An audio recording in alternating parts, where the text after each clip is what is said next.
তৃণমূল কংগ্রেসের পক্ষ থেকে আসন্ন বিধানসভা নির্বাচনকে ঘিরে যে প্রার্থী ঘোষণা করা হলো সেই প্রার্থী ঘোষণায় দেখা গেল 52 জন মহিলা প্রার্থী, অর্থাৎ 291টি যে আসনে প্রার্থী ঘোষণা করা হলো সেই 291টি আসনের মধ্যে 52টি আসনে মহিলারা লড়াই করবেন। পাশাপাশি এসটি এসসি প্রার্থীর সংখ্যাও কিন্তু এবার বেড়েছে, 85 জায়গায় সেটা 95 হয়েছে। প্রার্থী তালিকা ঘোষণার সময় সেটা জানানো হলো।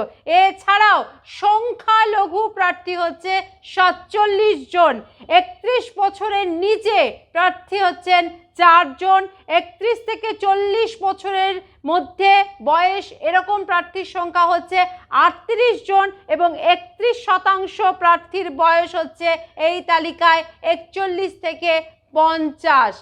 এই তালিকা অত্যন্ত উল্লেখযোগ্য তালিকা, এমনটা কিন্তু বক্তব্য তৃণমূল কংগ্রেসের।